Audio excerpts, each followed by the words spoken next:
तो आज हम लोग इंटीग्रेशन पर काम करेंगे। बोर्ड एग्जाम के दृष्टिकोण से 12 का सीधे हम प्रॉब्लम के द्वारा जो प्रीवियस ईयर में पूछे गए प्रॉब्लम्स है उसको ही लेकर चलेंगे और जितना भी थ्योरेटिकल कंसेप्ट है उसको क्लियर करते हुए। तो आइए देखते हैं। देखिए, इंटीग्रेशन डिफरेंशिएशन से रिलेटेड है। हम कह सकते हैं कि integration is the just inverse process of differentiation. अब आप देखेंगे कि डी डी एक्स है ना साइन एक्स, तो आप कहते हैं कि इसका cos x होता है। फिर डी डी एक्स हम कहते हैं कि sine x plus some constant K, तो आप इसका भी cos x ही कहते हैं क्योंकि कांस्टेंट का डिफरेंशिएशन जो है डेरिवेटिव 0 होता है। चलिए अब हम एक काम करते हैं, ये जो डिफरेंशिएशन है इसी से हम आगे बढ़ते हैं। इस dx को हम cos x के साथ लिख देते हैं, ठीक है ना। ऐसे ये dx cos x के साथ चला गया और ये जो है d इसको हाथी का सूंड बना दिए, तो यहाँ क्या बचा? केवल यहाँ बचा sin x, ठीक है। अब आइए इसमें भी हम वही काम करते हैं कि ये dx जो है cos x के साथ चला गया और ये जो d है ये हाथी का सूंड बन गया, तो यहाँ क्या बचा? तो यहाँ बचा sin x प्लस k बचा। अब इसको थोड़ा सीधा करके लिख लीजिए कि अब चूंकि प्राथमिकता इंटीग्रेशन की है, तो integration of cos x dx is equal to, हम कहते हैं एक बार में कि sin x और दूसरे बार में कहते हैं sin x प्लस k। अब k का वैल्यू अलग अलग होता है, यह निश्चित नहीं है, इंडेफिनिट है। इसीलिए जो आप डिफरेंशिएट करते हैं किसी फंक्शन का तो वो डेफिनिट वैल्यू एक आता है, लेकिन जब इंटीग्रेट करते हैं तो वह इंडेफिनिट वैल्यू आता है। k का मान यहाँ 4, 5, 6, 7, -7, -8, b कोई भी कांस्टेंट हो सकता है। अब देखिए इसको कहा जाता है इंटीग्रांड, है ना। इंटीग्रांड माने जिस फंक्शन का को इंटीग्रेट करना है इंटीग्रांड होगा। और ये जो आता है इसको कहा जाता है इंटीग्रल, है ना, इंटीग्रल। तो किसी भी इंटीग्रांड का यानी फंक्शन का इंटीग्रल ज्ञात करने का जो प्रक्रिया है, प्रोसेस है, उसी को इंटीग्रेशन कहते हैं। तो जो इंटीग्रेशन आप अभी पढ़ रहे हैं, तो the process to finding the integrals of a given integrand is known as integration. अब ये इंटीग्रल्स जो है प्रिमिटिव भी इसको कहा जाता है, प्रिमिटिव या एंटी डेरिवेटिव भी कहा जाता है, एंटी डेरिवेटिव, ठीक है ना। अब देखिए ये चूंकि इनडेफिनिट है इंटीग्रल्स, इसलिए यह इनडेफिनिट इंटीग्रल के नाम से जाना जाएगा, इनडेफिनिट इंटीग्रल्स। और यहाँ तो नियम होगा कि जब भी किसी फंक्शन को इंटीग्रेट करेंगे अपने से हम एक कांस्टेंट k जोड़ देते हैं, है ना, जहाँ k जो है कांस्टेंट ऑफ इंटीग्रेशन के नाम से जाना जाता है, कांस्टेंट ऑफ इंटीग्रेशन। अब देखिए डिफरेंशिएशन के लिए तो आपके पास बहुत सारा फार्मूला है, साइन का, कॉस का, टैन का, वो तो याद ही है, उसकी चर्चा यहाँ क्या करना। तो जितना डिफरेंशिएशन का फार्मूला है, तो जैसे हमने यहाँ पाया, ठीक है ना, उसी तरह से आप भी इंटीग्रेशन के उतना ही फार्मूला जितना कि आप डिफरेंशिएशन में देखे हैं आप पा सकते हैं। और आपको याद भी होगा, नहीं भी याद होगा तो उसको याद कर लेना है। अब फार्मूला का लिस्ट हम यहाँ नहीं लिख रहे हैं, सभी बुक में लिस्ट दिया हुआ है, और चूंकि एग्जाम का समय बहुत नज़दीक है इसलिए हम तेजी से अब क्वेश्चन पर आ जाते हैं। तो बेसिक चीज यह आपको हो गया। अब इंटीग्रेशन का कुछ रूल्स होता है, प्रॉब्लम बनाते हुए ही हम लोग रूल्स भी सीख लेंगे। छोटा रूल्स है ना, तो इसलिए अलग से रूल्स की कोई आवश्यकता अभी नहीं है। तो आइए और हम सीधे क्वेश्चन लेकर चलते हैं। पहला एक क्वेश्चन हम लेते हैं कि find anti derivative of cos 2x। इस तरह के क्वेश्चन पूछे जाते हैं। अब देखिए, ये एंटी डेरिवेटिव निकालना इंटीग्रेशन के प्रोसेस से नहीं, यह इंस्पेक्शन के द्वारा निकाला जाता है। आपको सोचना होगा कि कौन सा ऐसा फंक्शन है, देखिए कौन सा ऐसा फंक्शन है जिसको डिफरेंशिएट करने पर हमें cos 2x आ जाए, यही सोचना है। तो यहाँ पर आप जब निकाल लेंगे तो यही चीज इसका एंटी डेरिवेटिव हो जाएगा। तो एक अनुमान तो आप लगा ही सकते हैं कि किसका, तो साइन का डिफरेंशिएशन जो है cos होता है। तो आप अब लेकर चलते हैं क्या, तो d dx cos 2x ऐसा लेकर चलिए। आप जानते हैं क्या कि cos x का डिफरेंशिएशन क्या होता है, cos x का नहीं, cos x का तो एंटी डेरिवेटिव निकालना है, तो sin 2x का है। तो आप कहेंगे 2 into cos 2x होता है, बिल्कुल होता है। अब क्या आप करते हैं ना कि देखिए cos 2x का एंटी डेरिवेटिव निकालना है, तो इसको इधर कर लीजिए, 1/2 और d dx और यहाँ sin 2x कह दीजिए। अब फिर आगे बढ़िए, cos 2x कहिए, d dx कहिए, और कांस्टेंट तो भीतर चला जाएगा, कोई फर्क नहीं पड़ेगा, इतना कहिए। इसलिए एंटी डेरिवेटिव है ना ऑफ cos 2x इज क्या हो गया, तो हाफ साइन 2x। अब MCQ में इसी तरह के क्वेश्चन पूछे जाते हैं, तो आप आराम से इसका आंसर कर सकते हैं। चलिए, अब इस तरह के 2-4 क्वेश्चन का प्रैक्टिस केवल आप कर लेंगे तो इसका कंसेप्ट आपको बन जाएगा। अब देखिए एक और आप तेजी से क्वेश्चन देख सकते हैं। ये सब क्वेश्चन जो है बार बार पूछता है, find the anti derivative of, है ना, cos x के बदले में अब हम लिख देते हैं √x प्लस 1/√x, 4 ऑप्शन दिया रहेगा, ठीक है ना। तो ऑप्शन हम यहाँ नहीं देते हैं, सीधे प्रोसेस आपको बताते हैं कि √x और 1/√x। तो सबसे पहले आप क्या करते हैं कि देखिए डिफरेंशिएशन अगर आपका अच्छा है तो आप तुरंत दिमाग लगाएंगे कि इस √x का किस फंक्शन को हम डिफरेंशिएट करें। जैसे अगर हम d dx x का पावर 3/2 को डिफरेंशिएट करें तो 3/2 x का पावर 3/2 -1 हो रहा है, यानी 3/2 x का पावर 1/2 यानी 3/2 और √x हो रहा है। तो आप खुश हुए। अभी आपको अंदाज से करना है, जितना अच्छा प्रैक्टिस होगा डिफरेंशिएशन का अब उतना करेंगे। इसलिए √x इज इक्वल टू अब 3/2 और d dx, है ना।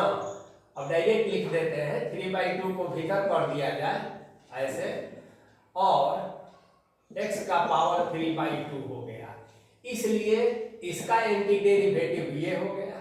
अब उसी तरह से इसका भी निकालना है 1/√x का, तो x का पावर क्या लेकर चले, तो देखिए d dx अगर x का पावर 1/2 लेकर चलते हैं तो ये 1/2 x का पावर 1/2 -1 होता है, यानी कि 1/2 x का पावर माइनस 1/2, यानी 1/2 1/√x आ गया। यानी 1/√x को हम कहें तो d dx और 2 इधर आ जाएगा, 2 into x का पावर 2 हो जाएगा। अब दोनों चूंकि प्लस में है इसलिए आपका एंटी डेरिवेटिव क्या हो जाएगा बोलिए? तो ये हो जाएगा पहला का 3/2x 3/2 और प्लस 2 into, हाँ एक चीज का ध्यान रखिए, ये 3/2 है तो जब इधर जाएगा, ठीक है, ये देखिए ये जो इधर भेजे हैं तो 2/3 हो जाएगा, ये ध्यान रखना होगा। तो 2/3 और प्लस 2x का पावर 1/2, यही आपका आंसर होगा।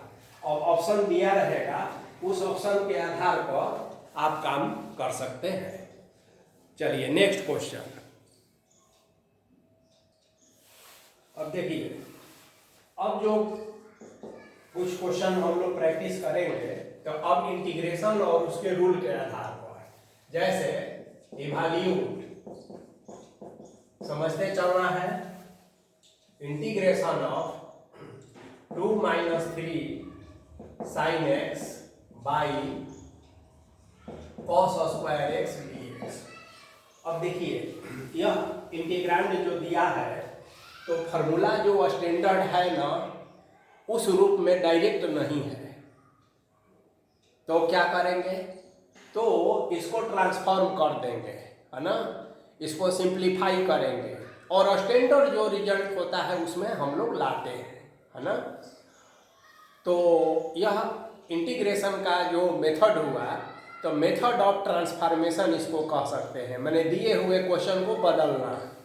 अब आइए इसको क्या बदल सकते हैं, मान लिया जाए कि यह आई है तो आई इज इक्वल टू, देखिए अलग अलग कर दीजिए, 2/cos square x minus 3 sin x by cos square x dx, ऐसा कर सकते हैं।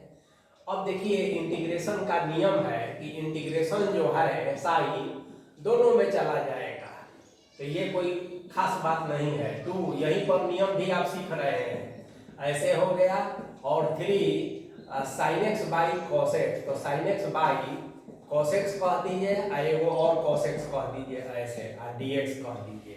तो इंटीग्रेशन का साइन विथ रिस्पेक्ट टू, एक बात हमेशा ध्यान में रखिएगा कि डिफरेंशिएशन का साइन ddx होता है और इंटीग्रेशन का साइन ये होता है। किसी भी फंक्शन को इंटीग्रेट करना है तो इसी के बीच में रखा जाता है, विथ रिस्पेक्ट टू x यह इंटीग्रेशन हुआ। तो अब आइए, नियम है जैसे डिफरेंशिएशन में कांस्टेंट को बाहर कर देते हैं और 1/cos स्क्वायर को sec स्क्वायर x dx कहते हैं, माइनस 3 बाहर हो गया, sin बाई cos tan होता है और 1/sec होता है, यानी कि यह sec x into tan x dx हो गया। अब आपका स्टैंडर्ड फॉर्म में आ गया, sec स्क्वायर x का इंटीग्रेशन tan x होता है, -3 sec x into tan x का sec x होता है, ये याद रखना होगा।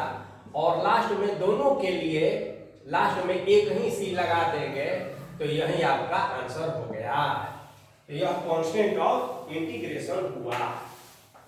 तो स्टैंडर्ड में नहीं था, बावजूद हम लोग स्टैंडर्ड में बदलकर और इंटीग्रेट कर दिए। तो इस तरह का प्रारंभिक क्वेश्चंस आपको रहेंगे, पूछे जाते हैं। चलिए कुछ और भी क्वेश्चंस के बारे में हम लोग बनाए।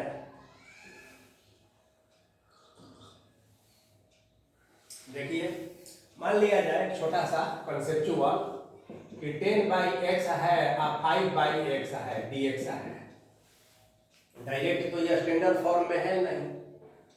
तो देखिए क्या करेंगे कि आप लेंगे कि 10/5, अब पावर तो आप जब में करते हैं वैसा हो जाता है। अब आप इसको 2 का पावर x dx कहते हैं। अब हो गया, ये स्टैंडर्ड रिजल्ट होता है, a का power x by log a base e, तो हो गया। तो कहेंगे कि 2 का power x by log 2 base e plus e, ये आपका आंसर हो गया। तो ये जो है, चलिए अब आगे बढ़ते हैं।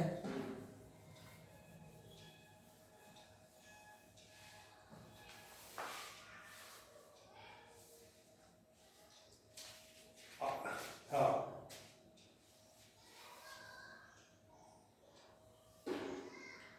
देखिए एक क्वेश्चन है, sign square x minus cos square x by sine square x और कॉस स्क्वायर एक्स डीएक्स। तो ट्रिगोनोमेट्री के फॉर्मूला का यूज करते हुए आप इसको बनाएंगे। तो डायरेक्ट फॉर्मूला अभी अगर आपके पास नहीं है तो क्या करेंगे, फंक्शन को ट्रांसफॉर्म कर देंगे। कैसे, तो देखिए अलग अलग कर देते हैं। साइन स्क्वायर एक्स बाई, यहाँ sine square x cos square x कह दीजिए डीएक्स, और फिर यहाँ कॉस स्क्वायर एक्स और sine square x cos square x dx कह दीजिए। अब देखिए आई इज इक्वल टू, तो ये क्या हो गया, साइन साइन कैंसिल, तो ये सेक स्क्वायर एक्स डीएक्स हो गया, और कॉस कॉस कैंसिल, तो ये कॉसेक स्क्वायर एक्स डीएक्स हो गया। सेक स्क्वायर का tan x होता है और कॉसेक स्क्वायर का माइनस cot x होता है, और दोनों के लिए प्लस सी, ये माइनस माइनस प्लस कर दीजिए, तो ये आपका आंसर हो गया। तो देखें कि क्वेश्चन चाहे जो भी हो, आप ट्रांसफॉर्म के द्वारा अपने बुद्धि का प्रयोग करते हुए स्टैंडर्ड फॉर्म में उसको ला देना है और बस बना लेना है। चलिए दूसरा एक क्वेश्चन देखिए। मान लीजिए कि हम लोग कई तरह के क्वेश्चंस कर रहे हैं, उसमें बारी बारी से अलग अलग तरह के क्वेश्चंस आपको बता रहे हैं कि आपका कंसेप्ट जो है क्लियर हो जाए। कहे कि बहुत सारा प्रॉब्लम तो बनाना संभव नहीं है एक सीमित समय में। तो आइए एक दूसरा क्वेश्चन देखते हैं, integration of cos inverse sine x dx.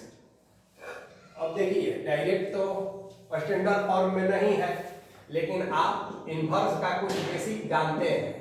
तो साइन को कॉस में बदल दीजिए, cos pi by 2 minus x dx. अब आप जानते हैं ना कि कॉस इनवर्स और कॉस मिल के खत्म हो जाता है, तो ये pi by 2 minus x dx हो जाएगा। अब अलग अलग होगा, देखिए pi by 2 dx minus x dx, pi by 2 constant है बाहर हो जाएगा, और ये एक्स डीएक्स हो जाएगा। पाई बाई 2 डीएक्स का एक्स होता है, और एक्स स्क्वायर का x square by 2 plus last में सी कह देंगे। तो इस तरह से इसका भी इंटीग्रेशन निकल जाएगा। तो क्वेश्चन नंबर आप अपना देखते रहेंगे। हम लोगों को क्वेश्चन से मतलब है, नंबर से नहीं। चलिए दूसरा सवाल लेते हैं, root 1 minus sine 2x dx।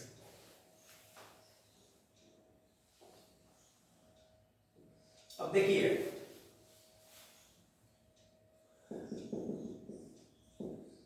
Root 1 को आप लिख सकते हैं sine square x plus cos square x, minus sine 2x को लिख सकते हैं 2 sine x into cos x, okay, और dx को dx। अब आप देखेंगे कि इसको लिखेंगे sign x minus cosec x का होल स्क्वायर, और ये रूट हो गया। अब इसका मतलब है कि ये हो जाएगा साइन एक्स और माइनस अलग अलग कर लीजिए कॉस एक्स डीएक्स, रूट हट गया स्क्वायर हट गया, और इंटीग्रेशन को अलग अलग करना होता है। साइन एक्स का क्या होता है, तो minus cos x, cos x का क्या होता है साइन एक्स, और लास्ट में सी लगा दीजिए, तो ये आपका आंसर हो गया। तो इस तरह से ये प्रॉब्लम बना। अब देखिए फिर नया प्रॉब्लम लेते हैं। तो ये सब ट्रांसफॉर्मेशन के द्वारा है। ये जो रूल है, जो नियम है, आप जानते हैं और सीधे आप बना लेते हैं। चलिए, तो जैसे एक और सवाल देख लीजिए, cos square x plus 2 sin square x, 2 sin square x by cos square x. अब देखिए, अगर यहां भेजेंगे हम तो 1 हो जाएगा, तो ये तो ठीक है, इंटीग्रेट हो गया। लेकिन यहां भेजेंगे तो sine square by cos square tan square हो जाएगा। तो वैसे भी भेज सकते हैं, और tan स्क्वायर का नहीं आप जानते हैं तो फिर सेक स्क्वायर x माइनस 1 कर देंगे। तो देखिए कई तरीका है बनाने का। तो एक तो हो गया 1, तो खाली dx हो गया, 2 बाहर निकला, और यहाँ tan स्क्वायर एक्स dx हो गया। अब इसका इंटीग्रेशन नहीं होता है डायरेक्ट, तो x का dx का तो x हो जाता है, ये 2 ही हो गया। और आप देखेंगे कि tan स्क्वायर का एक फार्मूला होता है sec square x minus 1 dx। अब आप देखेंगे कि 2 और sec square x dx minus dx 2 ऐसे, और ये तो पहले से है ही। तो x प्लस सेक स्क्वायर का अब जानते हैं tan x होता है, और माइनस dx का होता है प्लस c। अभी माइनस 2x, तो minus x plus 2 tan x और प्लस c, ये आपका आंसर हो गया। तो इस तरह से इसको आप बना सकते हैं।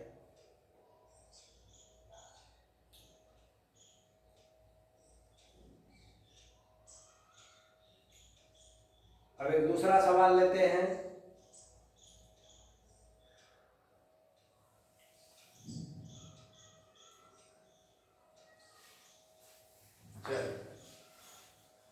तो इंटीग्रेशन में अभी हम लोग जो बना रहे हैं, जिस तरह का इंटीग्रांड का इंटीग्रल निकाल रहे हैं, तो वो ट्रांसफॉर्मेशन के द्वारा आप निकाल रहे हैं, है ना। तो इसको आप एक मेथड ऑफ नाम दे सकते हैं, मेथड ऑफ ट्रांसफॉर्मेशन। अब देखिए, अब आप आइए, मान लिया जाए कि आपको इंटीग्रेट करना है एक्स स्क्वायर यहां पर और x का power e to the power x q dx। अब यह जो प्रॉब्लम है, एक तो एक्सपोनेंशियल है और दूसरा अलजेब्रिक है। आप ट्रांसफॉर्म करेंगे अभी किसी नियम से, किसी फार्मूला से, तो होगा नहीं। तो ऐसे प्रॉब्लम को सबस्टिट्यूशन के द्वारा बनाया जाता है, जिसे हम लोग कहते हैं मेथड ऑफ सबस्टिट्यूशन। अब सबस्टिट्यूट करने में हमेशा ध्यान रखना है कि इसमें से किसको हम सबस्टिट्यूट करें, ताकि हमारा फंक्शन स्टैंडर्ड हो जाए इंटीग्रांड, तथा उसके अगल बगल में जो फैक्टर है वो गायब हो जाए या आसान हो जाए। तो देखिए, अब ये ध्यान आपको देना पड़ता है कि एक्स क्यूब का डेरिवेटिव क्या होता है, तो 3x स्क्वायर होता है। तो आप खुश हो गए, तो put x cube is equal to t मान लीजिए, जेड मानिए, टी मानिए, वाई मानिए, कुछ भी मानिए। तो अब डिफरेंशिएट कर दीजिए, 3x square dx is equal to dt हो गया ना। इसलिए dx बराबर dt बाई 3x स्क्वायर हो गया। अब जो आपका प्रॉब्लम है ऐसे बन गया, देखिए ध्यान से, एक्स स्क्वायर और e का पावर एक्स क्यूब को आपने t माना है, और dx के जगह पर आपका आ गया dt by 3x square. X square और एक्स स्क्वायर कैंसिल हो गया। अब देखिए 1/3 कांस्टेंट है, बाहर हो गया, और e t dt यही आपका इंटीग्रांड हो गया। अब ex का ex होता है, तो 1/3 et ही हुआ प्लस c कह दीजिए। अब t तो क्वेश्चन में था नहीं, तो t बराबर आप क्या माने हैं x क्यूब, तो e का power x cube plus c, यही आपका आंसर हो गया। तो इसको कहते हैं मेथड ऑफ सबस्टिट्यूशन।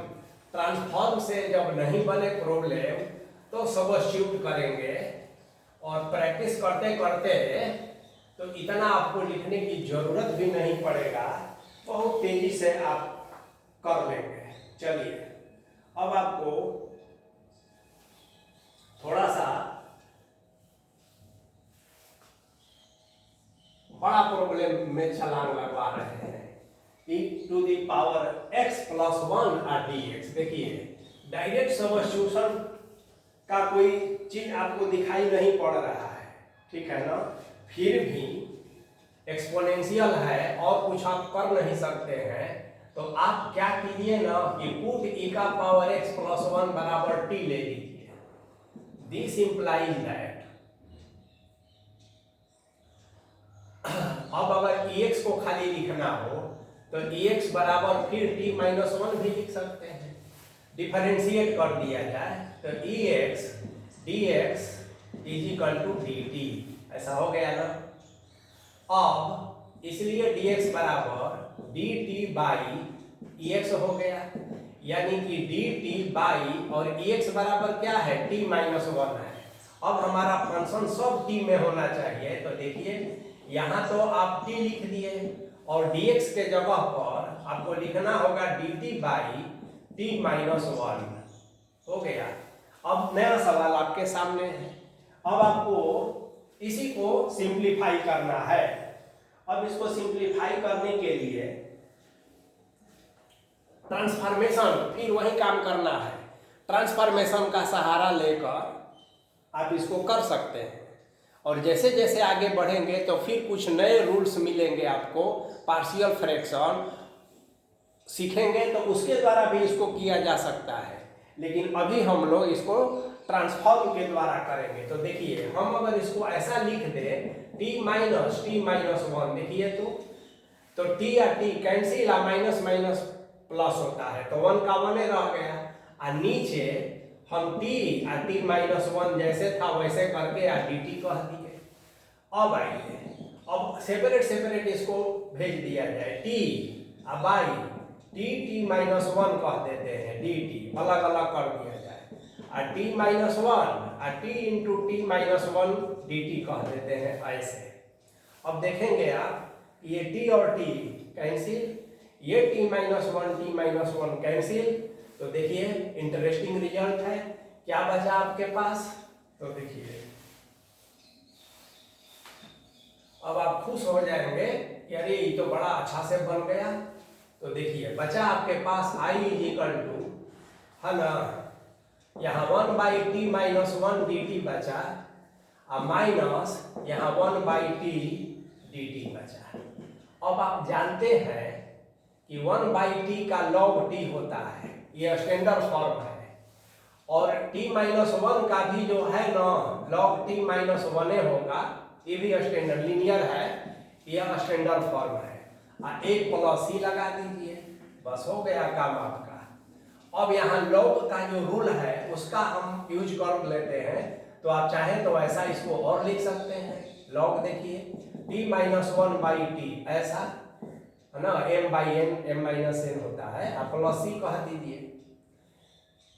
अब log t का वैल्यू आपने क्या माना था, ex प्लस 1, तो आप कहेंगे t माइनस 1 ex, तो ex बाई ex प्लस 1 ऐसा हो गया, आप प्लस e, ये आपका आंसर हो गया। तो इस तरह से सब्स्टिट्यूट करना, और डायरेक्ट अगर नहीं सॉल्व हो सब्स्टिट्यूशन के बाद भी तो फिर से ट्रांसफॉर्म करना और तब जो है प्रॉब्लम को सॉल्व करना। चलिए अब आगे एक क्वेश्चन है जो सब्स्टिट्यूशन से भी होगा और ट्रांसफॉर्मेशन से भी होगा, तो देखिए, और ट्रिगोनोमेट्री के कंसेप्ट का यूज है कॉस, बहुत अच्छा question, x plus a by sine x plus b ऐसा dx। अब ऊपर कॉस है और नीचे साइन है, तो अब मुश्किल ये है कि देखिए ध्यान से क्या करना होगा, तो ट्रिगोनोमेट्री का जो फॉर्मूला होता है ना उसी को लेकर आपको चलना है, ठीक है। तो आइए देखते हैं इंटीग्रेशन ऑफ कॉस। देखिए इसका x प्लस बी है ना, और इसका x प्लस ए है। तो कुछ इस तरह से इसको आपको बांटना है कि साइन वाला का भी रह जाए और कॉस वाला का भी रह जाए और कोई अंतर भी नहीं पड़े, ऐसे आपको बांटना है। ठीक है, तो क्या करेंगे देखिए ध्यान से। यहां हम x प्लस ए ही हमको रखना है और x माइनस बी भी किसी रूप में अगर आ जाए तो इसका भी ध्यान रखना है। तो क्या करेंगे बोलिए, हम x प्लस बी कहेंगे, x प्लस ए कहेंगे, ये जैसे था वैसे रख लिए। अब हम अपने से इसमें x प्लस बी कह दें और अपने से x माइनस बी को घटा दें तो कोई फर्क नहीं पड़ा, और नीचे जैसे था साइन x प्लस बी हम रख दिए। अभी करने का एक खास मकसद है, तो देखिए अब इसको आप क्या करेंगे तो ध्यान दीजिए। यदि आप इसको सॉल्व करते हैं तो देखिए ये तो सब कैंसिल हो जाएगा, इसमें तो कुछ बचेगा नहीं। ठीक है, लेकिन आपको एक टर्म इसका रखना है, तो एक टर्म कोई रख लीजिए और एक टर्म को इसमें आप डाल दीजिए। ठीक है, तो cos a प्लस बी का एक फार्मूला हो जाता है, उसी फार्मूला को तोड़ दीजिए और फिर इससे अलग अलग डिवाइड कर दीजिए तो स्टैंडर्ड फॉर्म में आ जाएगा और आपका सवाल बन जाएगा। अब अगर इस तरह से करने में आपको ज्यादा कठिनाई हो रही है तो आप इसको सब्स्टिट्यूट करके भी बना सकते हैं कि x प्लस बी को मान लीजिए कि x प्लस बी को आप t मान लीजिए, तो x is equal to t minus b हो जाएगा। ठीक है, अब dx बराबर dt खाली हो जाएगा। अब आपका जो सवाल है ऐसा हो जाएगा, देखिए cos x, तो ये हो गया t minus b plus a ऐसा, और ये हो जाएगा साइन t हो गया। तो अब जो है cos, इसको हम कह दें t, है ना, माइनस या प्लस कुछ भी कहिए माइनस, और यहां कह दे b माइनस ए ऐसा। और b माइनस ए एक कांस्टेंट है, कुछ समय के लिए मान लेते हैं कि ये y है, और यहाँ पर साइन t, तो साइन t है ये है। अब आप क्या करते हैं कि देखिए cos a माइनस बी का एक फार्मूला होता है ना, तो होता है क्या, cos t into cos b minus A plus sine t into sine b minus A हो जाएगा, और बटा में साइन t है, तो देखिए इसके भी नीचे साइन t चला जाएगा और इसके भी नीचे साइन t चला जाएगा। अलग से इसका भी इंटीग्रेशन और इसका भी इंटीग्रेशन हम डायरेक्ट कर दिए, बस हो गया। तो जो कैंसिल होने लायक है, देखिए यहाँ cos बाई तो cot होता है, तो यहाँ आप कहेंगे cot t, cos b minus a constant है यहाँ पर, तो cos b माइनस ए को आप बाहर कर लेंगे। ठीक है, और यहाँ कहेंगे cot t, cos बटा साइन cot होता है, और dt। अब यहाँ देखिए साइन t कैंसिल हो गया, साइन है ना b माइनस ए कॉन्स्टेंट है, तो b माइनस ए को बाहर कर लिए और इंटीग्रेशन dt खाली कर लिए, बस हो गया। तो इतना आप कर सकते हैं। तो ये तो हो जाएगा cos b माइनस ए। अब cot t का इंटीग्रेशन देखिए, चार इंटीग्रेशन जो है sine tan t, cot t, sec t और cosec t हर बुक में लिखा हुआ है, आप उसको याद रखेंगे। यहाँ अब समय नहीं है कि आपको कैसे cot t का इंटीग्रेशन, डायरेक्ट स्टैंडर्ड रिजल्ट नहीं होता है, इसको भी सब्स्टिट्यूशन से ही किया जाता है। तो cot का जो है tan का, sec का और cosec का, इस सब का इंटीग्रेशन आपको याद रखना चाहिए अपने से।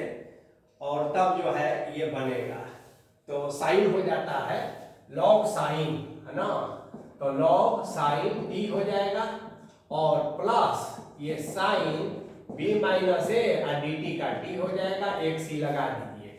अब जहां जहां है ना लॉग साइन टी, तो बोलिए टी कहाँ गया, टी बराबर क्या माने थे आप, x प्लस बी, तो x प्लस बी कह दीजिए, प्लस साइन b माइनस ए और t, तो फिर x प्लस बी कह दीजिए और प्लस सी, यही आपका आंसर हो गया। तो यह सवाल में कुछ खास नहीं था, बस केवल ट्रिगोनोमेट्रिक जो फार्मूला है उसका ध्यान में आपको रखना है, बस इसमें यही ध्यान में रखना है। तो मेथड ऑफ सब्स्टिट्यूशन, इसके द्वारा आप काम करेंगे। चलिए अब एक सवाल और लेते हैं, ठीक है, जो काफी बार एग्जाम में पूछा जाता है, और वो है integration of root tan x plus root cot x, है ना, और dx ऐसे। तो देखिए जब इस तरह का प्रॉब्लम हो तो इसमें हम ट्रांसफॉर्मेशन और सब्स्टिट्यूशन दोनों का यूज करके इसको बनाएंगे। कैसे, आइए देखा जाए। सबसे पहले तो देखिए यहाँ से देखते हैं, ये थोड़ा लंबा हो सकता है। I is equal to integration of root sine x by root cos x plus root cos x by root sine x, है ना, और dx, ऐसा लिख सकते हैं। अब इसको सिंप्लीफाई करेंगे जब, तो एलसीएम तो हो जाएगा रूट कॉस एक्स और रूट साइन एक्स, अब ऊपर हो जाएगा साइन एक्स और ये नीचे हो जाएगा कॉस एक्स और ये हो जाएगा dx। अब जो है हमारा प्रॉब्लम जो है ऐसे हो गया, sign x plus cos x by, ये तो सब देखिए रूटे में रहेगा, तो क्या हो गया साइन एक्स और कॉस एक्स, ये हो गया dx। तो जो रूट में प्रॉब्लम था अब हमारा किस रूप में आ गया, तो इस रूप में आ गया। अब ध्यान आपको ये देना है कि इसका क्या करें, तो देखिए ध्यान से, यदि इसमें हम 2 से गुणा कर दें तो एक फार्मूला हमें मिल सकता है 2 sin x cos x का sin 2x।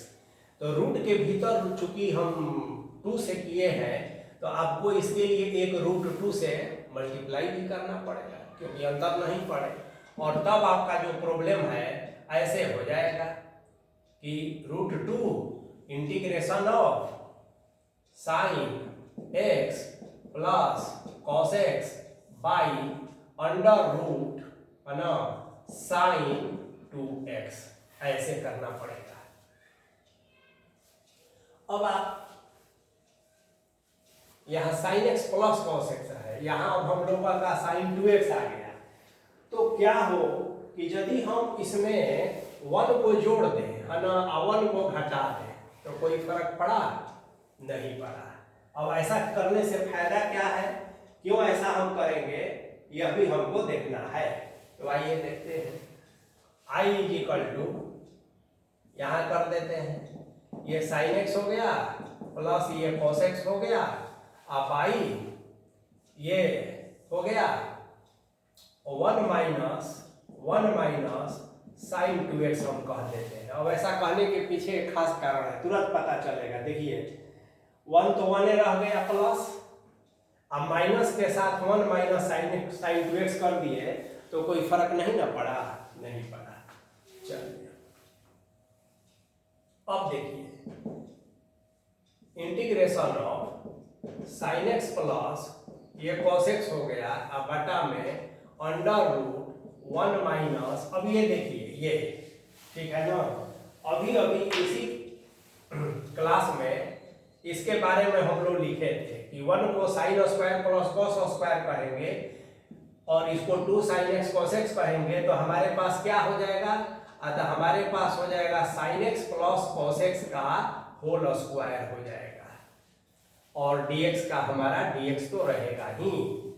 तो अब इस रूप में हमारा प्रॉब्लम आया। अब देखिए सॉरी माइनस है तो माइनस होगा, है ना, ये ध्यान में रखना है। 1 माइनस है तो माइनस होगा। अब इंटरेस्टिंग रिजल्ट क्या है कि यदि हम पुट करें, देखिए अब तक हम ट्रांसफॉर्म किए हैं, अब सब्स्टिट्यूट करेंगे, अभी भी ये नहीं बनेगा बिना सब्स्टिट्यूट किए हुए। तो यदि हम sign x minus cos x को t मान लें, ठीक है ना, तो क्या हो जाएगा, देखिए this implies that sine x का होता है कॉस एक्स, ओके, और कॉस एक्स का माइनस साइन एक्स तो minus minus plus sine x हो गया और यहाँ dx हो गया और इज इक्वल टू dt हो गया।